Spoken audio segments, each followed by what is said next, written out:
Cross border terrorism को अपनी नीतियों के इंस्ट्रूमेंट के रूप में इस्तेमाल करते हैं, आतंकवादियों को पनाह देते हैं। एससीओ को ऐसे देशों की आलोचना में कोई संकोच नहीं करना चाहिए। ऐसे गंभीर विषय पर दोहरे मापदंड के लिए कोई स्थान नहीं होना चाहिए।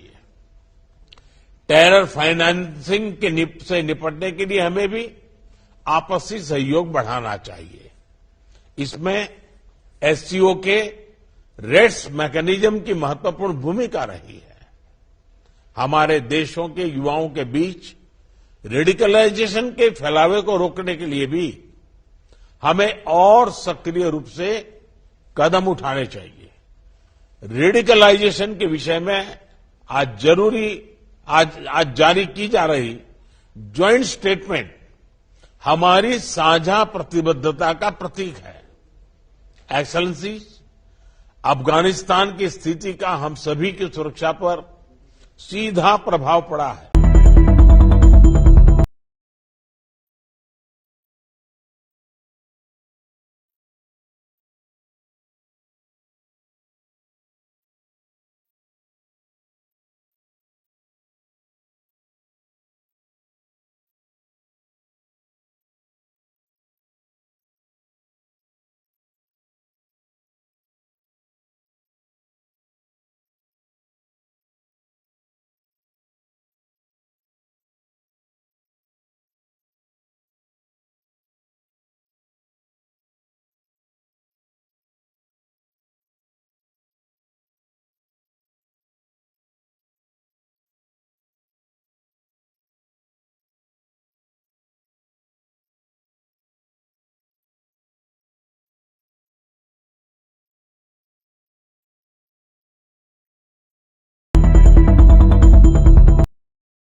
उत्तर प्रदेश के हर जनपद में एक मेडिकल कॉलेज होगा।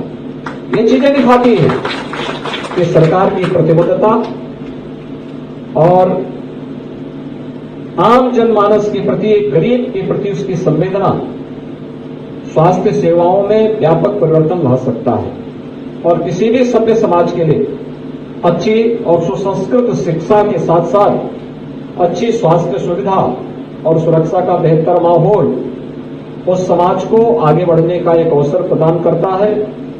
निजी क्षेत्र की इसमें बड़ी भूमिका है, चाहे वह शिक्षा का क्षेत्र हो, चाहे वह स्वास्थ्य का क्षेत्र हो।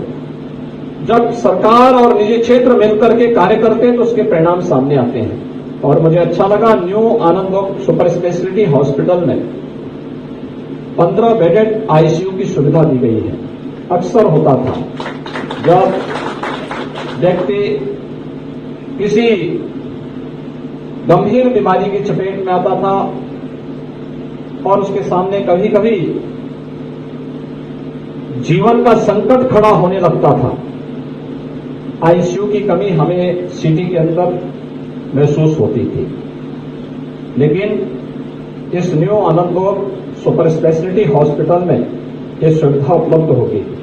दोस्तों, आयुष्मान भारत कोई पैनल होने के कारण यहां पर उससे जुड़े हुए मरीजों को भी ये सुविधाएं उपलब्ध हो पाएंगी। आईसीयू हो, डायलिसिस की सुविधा हो या अन्य सुविधाएं हैं, उनका लाभ यहां पे लोगों को प्राप्त हो पाएगा। मैं इसके लिए डॉक्टर आनंद अग्रवाल जी को हृदय से धन्यवाद देता हूं।